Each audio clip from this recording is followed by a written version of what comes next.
wenn man sich selber wertschätzt und das auch durchs Leben tragen, dann hat man auch in seinem Feld Wertschätzung und es kommt auch zurück und man gibt's auch anderen, oder? Und das habe ich jetzt eben in dem Buch mega dürfen rauslesen, dass die Schamanen, die in diesem Buch sind, ich weiss nicht, ob du das vorher gehört hast, dass die rein mit ihrer Anwesenheit in dem Sinn heilen. Und das kann ich nur in Verbindung setzen eben mit dem Energiefeld. Das heisst, wenn du nur heerenswerte Gedanken pflegst, das heisst, wenn du keine Unreinheit im anderen Mensch siehst und wirklich davon ausgehst, dass jeder gut ist, dann hast du in deinem Energiefeld eigentlich keine Angriffsfläche gegenüber anderen Menschen. Das heisst, sie können sich dir öffnen, wenn sie im Gespräch mit dir sind, weil sie fühlen, dass du sie nicht verurteilst. Sie fühlen, dass du nicht, ähm, sie jetzt irgendwie in 'ne Ecke steckst und so können sie auch mal etwas ansprechen und auch einmal Anerkennung oder wie soll ich sagen, nicht Anerkennung, sondern einfach mal Verständnis bekommen, oder? Wieso soll jemand über seine Probleme erzählen, wenn sie eh nicht anerkannt sind, oder? Oder das ist halt, wenn's ja eh von den meisten dann gar nicht erst angeschaut wird.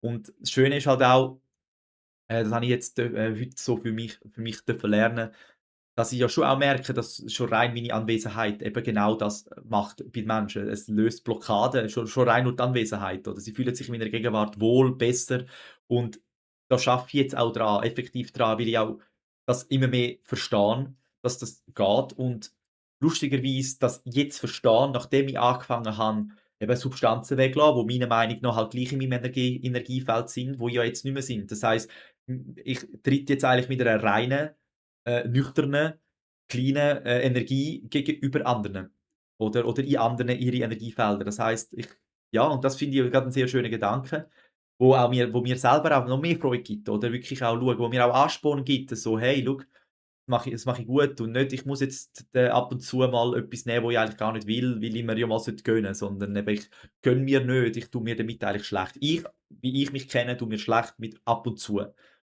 Mag bei anderen anders sein, bei mir jetzt so aktuell nicht, weil es artet wirklich immer aus dann. Darum ist für mich jetzt eben zum Beispiel Nullzucker viel einfacher wie ab und zu mal ein bisschen Zucker, weil ich habe dann wieder Blut geleckt. Bei anderen mag das sein, dass es ab und zu geht.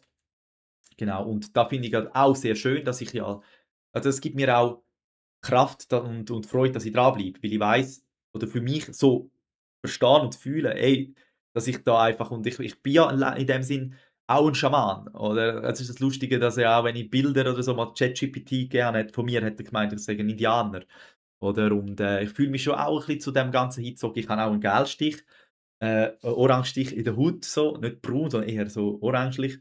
Und ja, und jetzt komme ich eigentlich mit einem Bogen wieder zu dem Ganzen und ja. Und es ist auch ein tiefer Wunsch in mir, dass ich irgendetwas möchte in die Welt mitgeben, dieser Welt zurückgeben, so. Etwas, wo bleibt und nicht etwas, wo ja, etwas, wo man sich noch daran erinnert. Und da bin ich auf dem besten Weg, weil das ist mein Wunsch, das ist mein Ziel.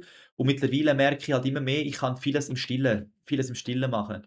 Ich kann meine Energie, man weiss schon lange, dass es Gedanken Übertragung gibt, oder? Und ich glaube, Reiki macht das auch so, da müsste ich mich noch ein bisschen mehr einlesen, dass sie sich eigentlich auf 'ne Ebene begeben, zum Beispiel wie dass du eigentlich Living in the End für den Patient. Der Neville sagt auch, du kannst eigentlich mit deinen Gedanken andere in deine Gleichung holen und ihnen dann so wie du dich jetzt fühlst in ihrer Gegenwart oder wie sie sich fühlen, wie du sie bildlich vorstellst oder willst haben, tust du ihr Schicksal in dem Sinn neu schreiben. Und ich glaube, Reiki macht etwas Ähnliches, in dem, dass sie, Energie in dem, zusenden. Aber da lehne ich mich grad zu weit raus, da muss ich mich mal noch reinlesen.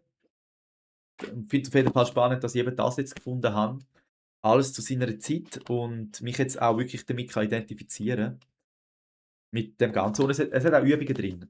Es hat auch wirklich Übungen drin. Und bis jetzt habe ich Bücher gelesen, Übungen nicht gemacht, weil's zu anstrengend war. Mittlerweile habe ich selber, und ich sage das auch immer wieder, man kann 100 Bücher lesen, weil ich habe es selber erfahren. Man kann 100 Bücher lesen, versteht das Zeug halt dann noch nicht. Man muss es anwenden, dass es eine Erfahrung gibt.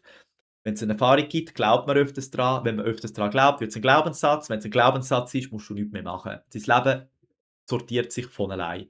Ab dem Moment, wo du etwas verankert hast und als wahr empfindest, sortiert sich dein Leben, du wirst es immer wieder erfahren. Unsere Glaubenssätze sind selbsterfüllende Prophezeiungen und deshalb ist es so wichtig, anfangen Erfahrungen machen, dass man sich einfach gut fühlen, dass man merkt, das ist wird zu meiner Natur und wenn es deine Natur ist, dann bist du Selbstläufer.